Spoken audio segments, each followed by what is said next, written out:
Hello and welcome to Shought Thorts, the bite-sized interview show where I ask your favorite people in the gaming industry a bunch of somewhat silly questions. My name's DC Bradshaw, and my guest today is B-Dave Walters. It is I. Hello. Hello, hello, hello. That was the dozens and dozens of my fans cheering there for the dramatic entrance. We all heard it. It's true. It was on the internet. It must be true. Yeah. That is how it works. No, thank you so much for joining me. I really appreciate it. Thank you for having me. Okay, well, let's dive in then. Let's start off with a relatively easy one. For those that don't know you, could you please describe the creative thing or things you do, but only using words of one syllable? I play games on stream. That works. That works. I write stories a lot. I act in movies. Almost. Movies isn't, but I'll let you get away with it. And TV. Movie. You're right, movies isn't. I act on TV. Yeah. And film. And film. And he does it. He does it. Knocks it out of the park. Well done. I just like the record to show, y'all. I have a degree in English. I'm a professional writer. I have a number of publication credits longer than my arm. I'm way older than you think I am. And I did what I did in elementary school of put my hand under my jaw and feel when my mouth opens. I still do that. So, you know, the fundamentals work. I'm going to interview someone on this, or I'm going to have to do a cut in there with what's a syllable? But it is not you. Well done. Well done. Easier one for you, possibly. If you were a pirate captain, what would be the name of your ship? I mean, the very first thing that came to mind was Black Booty, but Bam-a-lam.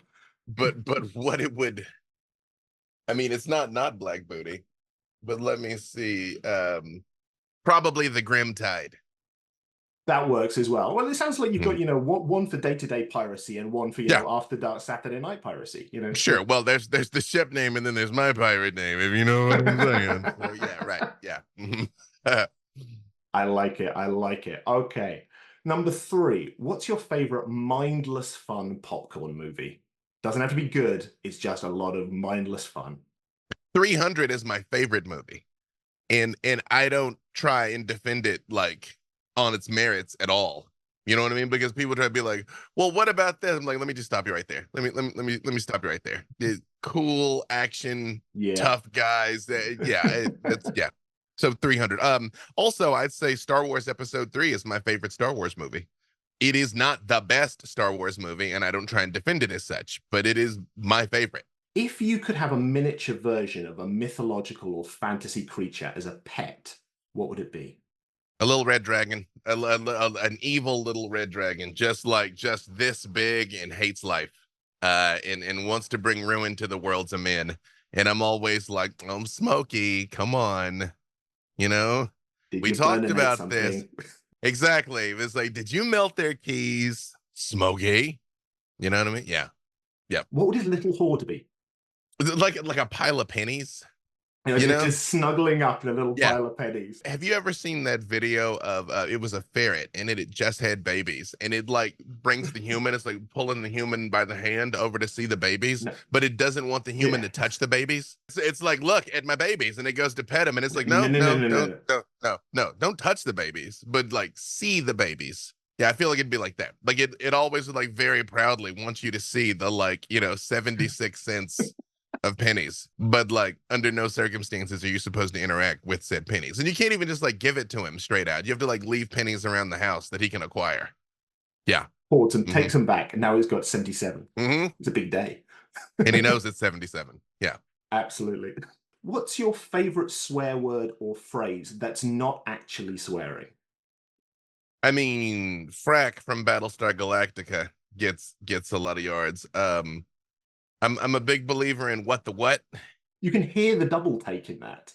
Yeah. I didn't curse around the kids. I still really don't. They're teenagers, and I still not really. And what is this? Like when they got a what is this out of me, like that's when something's going like, what is this? They know. You know what I mean? Like that was like something has gone awry.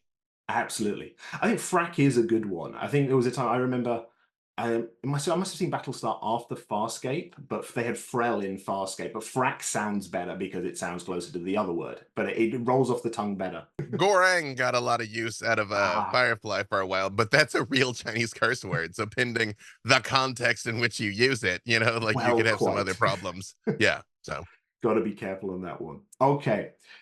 Question 6. If you had to, or maybe choose to, sing a Disney song at karaoke, what would it be? Gaston, the Gaston song. Okay. The Gaston song is my favorite Disney song, but Scar's my favorite villain. He edges Gaston narrowly. Yeah. It's not as musical, I guess, in terms of the singing. It's a bit more growly, but it is a lot of fun. Our teeth and ambitions are bad. Be prepared. Supposedly, it's not Jeremy Irons for most of this. I don't know if this is actually true or not. It's one of these facts that are out there that's been repeated so many times it may or may not be true, but he blew his vocal cords right at the start and Jim Cummings stepped in to do it. I have heard Jim Cummings say that, and I would not call Winnie the Pooh or Darkwing Duck a liar, so it must be. And Minsk, he'll throw a hamster at you. Or a tiny horde dragon. Indeed. If you could have a magical item to make your day-to-day life just a little bit easier, what would it be? Again, the first thing that came to my mind was the One Ring, but I don't know how many problems that actually solves. I think it creates more problems. It might be I was deceived. I just looked over and I saw my sonic screwdriver, although I wouldn't say that's magic. Any technology indistinguishable. Yeah, that is true. That is true. I mean, a sonic would help quite a lot. So I mean, it gets the doctor out of plenty of close calls. That or some kind of never-ending coin purse, because I think that Yeah. actually solves all the problems. Yeah. Yeah. Like if you just have a pouch and you just pour it and gold comes out until you stop pouring it. Yeah, I'm gonna say never-ending coin pouch. Even if it was like coppers, like it still would work. Yeah, just as long as your tiny baby dragon doesn't get his claws on it, Correct. then you're in trouble. Correct. Yeah, that's how you got the tiny baby dragon in the first place. Potentially a sensible one, this one, or maybe not, depending on your answer. What's a book that you think everyone should read? The Meditations by Marcus Aurelius. Yep. Nice. I keep a picture of Marcus next to my desk here to help me. It was a royalty now thing, so it was the recreation of what he looked like. So I have like normal Marcus looking at me to just kind of help remind me to keep my head on straight. It's a book on Stoic philosophy. It was Marcus Aurelius's personal journal. He never intended for it to be published. So these were like just little aphorisms that he basically wrote for himself. And he was the most powerful man in the world. He was functionally God as the Yeah, head of the Roman Empire, but he still was trying to like keep himself together and walk a virtuous path. that's a good shout. I will say for anybody that picks it up, there's 5 chapters. You can skip the first chapter completely, because the first chapter is just him listing people that he knew. And if you become a fan, you can read it because there's some excellent sneak disses in there if you're paying attention. Because when you just scan it, it's like, Gaius Fusicalis and, Septus Maximus. But like every once in a while, it'll be like, thank you, Septus Maximus, for teaching me the kind of man I don't want to be. And you're like, oh, what? Oh, You know? nice. Yeah, no, there's some digs in there, you know what I mean? That I learned how not to talk to my wife thanks to you, and it's like, oh, but the good stuff starts in chapter 2. There is something very satisfying with, what we would consider to be, ancient or older texts where they're just as petty as we are. It's like when you get a good bit Yes. of Shakespeare, it's like, oh, wow, that's a your mum joke. Okay, Yeah. cool. Right. Yeah, exactly. You're like, oh, we haven't changed. Right. Got it. Nope. Perfect. What's the creative thing you've made or done that you're most proud of? I'd say 2 things. Actually, finishing my first book, a book that maybe 10 people have read charitably, but the sense of accomplishment I got for having done it, Yeah. of just having set my mind to it and finished it. Well, the second thing is the invitation to party on G4, being the first dungeon master to run a campaign on television. That meant a lot because there's not a lot of firsts left in this world, and I got to have one of them. So and I'm very proud of the story we told. I mean, obviously, the most cliche thing is, of course, my children. Oh, Yeah, yes. of course, yeah, obviously, yeah. Okay, yeah. Yeah, But realistically, in terms of the I myself did, absolutely. yeah, those 2 things. I'm hoping one day I finally finish that novel I've been writing all these years and I have that sense of accomplishment when it comes. the secret is just a little bit of just commit to a word a day. Don't even commit to a sentence a day. Commit to a word a day. Because if you write a word a day over a long enough timeline, you will finish. And what's going to happen if you commit to the word, you'll probably write the sentence. If you write the sentence, you might write a paragraph. But even if you just get the word in, it will get done. Just keep chopping at it. And it doesn't even have to be good words, because that's what redrafting and the second draft and stuff is for. Get it done. Indeed. That's exactly. Good advice. The worst thing you write is better than the best thing you did not write. Very nice. That should be on a t-shirt. And finally, Before you ask this final question, dear listener, I want you to know I went in blind on all of these. This wonderful gentleman was like, "Would you like to see the questions?" And I was like, "No, I wouldn't." So you're getting it real authentic off the dome.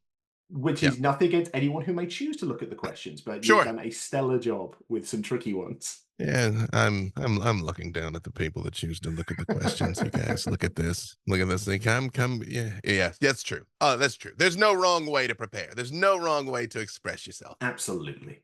So, finally, could you please give us your favorite inoffensive but groan-worthy dad joke?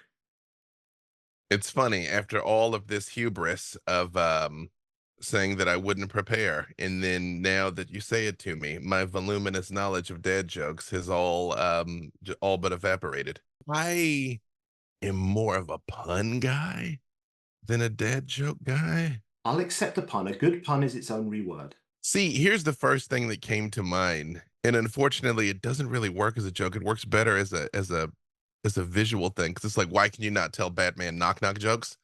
Because give me the knock knock. Knock, knock. Come in. That's the thing. Batman doesn't care who's at the door. He just wants you to come in. Of course, right after this, I'm going to think of like 17 things. I've been brought low by hubris. Okay, you made it through the gauntlet of ridiculousness. So thank you so much for your time. Well, it's sort of a question. I guess it is a question, but it's a boring one. Mm. If folks have enjoyed these insights into the brain of B. Dave Walters, where can they find you on the internet for more?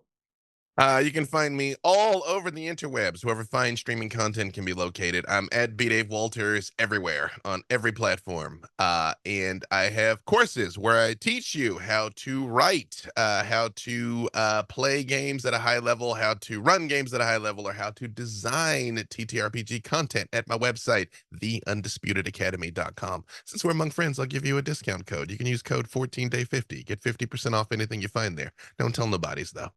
There we go. It's an absolute gift. Thank you so much.